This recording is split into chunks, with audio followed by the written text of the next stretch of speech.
Hello interwebs and welcome to my review of Star Trek Discovery. That's not correct. Let me just rewind that. Hello interwebs and welcome to my review of The Twilight Zone, Season 1, Episode 3, Replay. And I want to say, what a fantastic third episode. This really honestly should have been how they started off the series. Now, I can kind of tell why they didn't, because it does seem to be very on brand for Jordan Peele, basically taking a science fiction metaphor for the experience of what it's like to be black in America today in our world, which is very much what Jordan Peele is known for.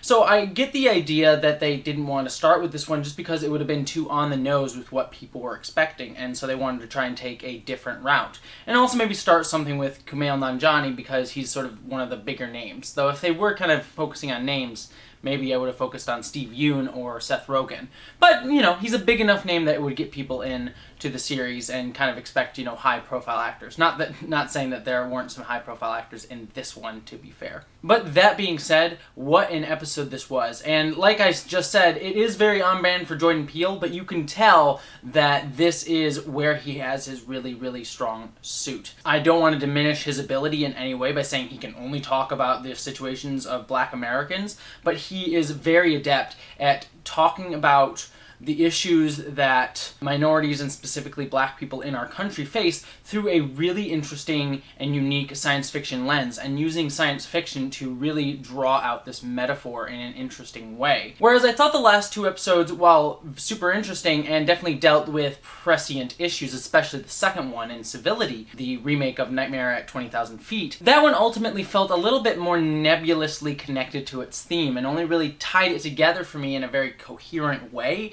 at the end. This episode, all throughout, there was really symbolic meaning behind a lot of the choices and scenes going on, and yet it always felt rooted in strong performances and strong character interaction. So again, did what the original Twilight Zone did so well, which was take these really heavy political and social concepts that were going on at the time that show came out, and then but then sort of grounding it in something very personable, and showing us how these larger concepts and larger social issues really come down to personal accountability and really can affect people on a personal day-to-day basis, not just as a larger social construct of like, oh yeah, the government's doing that, but I'm just living my day. It's like, no, these situations are affecting you. So let's talk about this episode specifically instead of my giant generalities that I just sort of made there. So this episode follows Nina and Dorian. Nina is a mother who is taking her son to college, going through an area of the country that she used to live in. Now I don't think it ever really specifically says where she's from, but it feels like sort of a southern town, southern area, that sort of feel to it. Maybe not deep south, but that sort of feel to it, maybe Midwestern even. She and her son have recurring incidents with a cop who is clearly stereotyping, prejudicial, if not outright racist at many times, and finds that she can actually use her camcorder to rewind time in trying to get her son to college, but ultimately keeps failing, and eventually has to go back and face her past, a meeting with her brother, who eventually finds a way to get them to the college. There, she has a big standoff with the police officer, with everyone at the college who is predominantly black, use their phones and camcorders as well to be witnesses to this really horrific situation that this cop is causing, and basically stand up to him and work as a team together to protect each other and stop this cop and the police force from killing and hurting this young man as he's trying to make a better future for himself. So basically this woman, while trying to avoid the past, to try and get her son to the future, she had to learn from and address her past in order to move forward, which is kind of the big thematic resonance of this episode. That is really the main theme of this episode, that for a lot of minority groups, and specifically black Americans in this country, the past is so embroiled in trauma and pain and hurt. For her, this woman specifically, it was her family and getting killed over and over and over again, which is something that definitely happens in the black community here in America. There are a lot of shootings and gun violence. The trauma that those communities feel, and feel like they can't escape it. But then also feeling like we can learn from that and use that to come together and build a family and a community together to try to protect ourselves so we can actually build the future that we want to. Which I think is a really strong and resonant theme throughout this whole episode. But again, you feel that so passionately because of the strong work that these characters feel with each other. Nina and Dorian really have these great anchoring moments where I feel them as real characters, not just as symbols of this larger social construct. I love their scene in the motel where they're just having a nice cute moment, and you know, she guesses the lottery numbers and you think like, oh, she's going to use this to try and do some personal gain or something like that. But I like how they subverted that. She didn't use the ability to win the lottery for to gain money for personal gain, but instead used it as a way to connect with her son and to ensure that her son would still want to connect with her and still want her as a part of his life as he moves into this new future. So even she has this desire to have her son be tied to his past and learn from her past. But again, we feel that in emotion, in her desire to feel that. So really just taking these big, strong, larger themes and making them very personable and making them very identifiable inside these characters and making us feel for the characters and therefore making us feel for the larger metaphor at play instead of it making it just about the metaphor, which is something that Twilight Zone in general, even the old show, sometimes missed. They just sort of said, here's the social stuff going on, and the characters we don't really care about them as much. They're just vehicles for telling our sort of political allegory. But here, there is a political allegory, but made into characters. And I think that that's because this episode isn't 45 minutes long instead of 30 minutes like the original show was. They have that time to sort of take those smaller beats and moments. I know a lot of people are criticizing the show for feeling a bit too long when the old show was much shorter, and I definitely agree. I feel like especially the premiere episode was overlong and didn't need to be as long as it was, but here I think making this episode 44 minutes, a very tight 44 minutes, even though the pacing was slower, I think enabled us to really sit with these characters really well. There's also some great other symbolism in this episode as well. Most clearly, the use of the camcorder as the thing that protects her and that allows her to go through time. Most obviously, it's the idea that camcorders and recording is something that the Black community in our country has really used to protect itself, to, at the very least, be witnesses and to share with the world by exposing the trauma and the horrors of some of the situations that they have to face when dealing with the police, when dealing with authority. And I thought that that was sort of a brilliant use of that metaphor of having to replay it in order to make it try and better and trying to deal with it. As a white person talking about this episode, I'm going to say right here, right now, that there are some things that I'm going to fail at describing accurately, just because, you know, it's not my living situation, it's not what I've had to deal with in my day-to-day life, and I'm just sort of learning from what I've heard from the community and from just my readings and things like that. I think that hearing from a person of color on this episode would be a really interesting experience, and I would love to hear what their reviews are if I got into the YouTube verse and really listen to that community, because I'm really curious on their thoughts on this episode, even though I really liked it.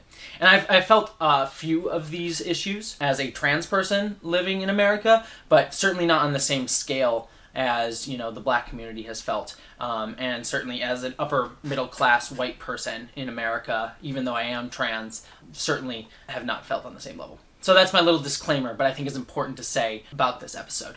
But the other thing that I really like about the use of the camcorder is that our main character wants to be a filmmaker, and they make repeated references to Black Panther, a film that was celebrated because of its joy and reverence for Black culture, not just in America, though it did have a lot of that, but also for African culture. The history of the Black community in Africa and the history of what they could have been had they not been colonialized and had to deal with the horrors of slavery and slave trade. And so that, again, ties back into this past theme by quoting this learning from the past to celebrate and create a better future. It ties into that by continually quoting Black Panther. But it also goes into this idea of, again, filming and how filming has been so important to the Black community, not just in protecting themselves in terms of dealing with situations and documenting really horrific situations, but how filmmaking has been such a renaissance recently from creators of color. Jordan Peele himself being one of them, but obviously Ryan Coogler for Black Panther, and Fruitvale Station, which was also another movie that used used camcorders and cameras to full effect to really show how using camcorders and cameras was really influential to the black community. So I would really recommend Fruitvale Station, one of Ryan Coogler's other films. I think some of my favorite films of the past 2 to 3, even 4 to 5 years have been by black creators. Obviously Black Panther, Us, and Get Out from Jordan Peele. We've got Sorry to Bother You, which was my favorite film of last year, Black Klansman. We had Moonlight, 12 Years a Slave, just all these fantastic works of art that really are inspiring, not just to me as a filmmaker, but I'm sure inspiring to the black community at large. And are not just made to teach others about the horrors of racism, but are meant to inspire people within the black community. And I really like that our son character wanted to be a filmmaker. And so it really shows not just the power to protect that filmmaking has, that this camcorder has, but the power to inspire, to build a community. And that really ties into the ending of this episode where the whole community comes together to film. So again, I just really liked all of these ideas coming together. And I also should mention, tying to the past, when the character finally does learn to go back to her past and deal with her past, even though it's so traumatizing to her, that enables her to get her son to college by learning from the past. And it's no coincidence, I'm sure, that they use tunnels, just like the Underground Railroad. And also is a recurring theme now, as you can see, with Jordan Peele, if anyone has seen Us. I don't want to spoil that movie, but tunnels do play a large role in that movie as well, which again, I'm sure is no doubt meant to evoke the image of Underground Railroad, even though the Underground Railroad wasn't always actual tunnels. Loving that thematic tie-in and how that sort of ties us together. The only thing about this episode that I didn't like, and I have to talk about it, and I don't dislike it actively, but I feel like it was a bit over the top, was the climax. I thought the climax, again, tied all these themes together very well.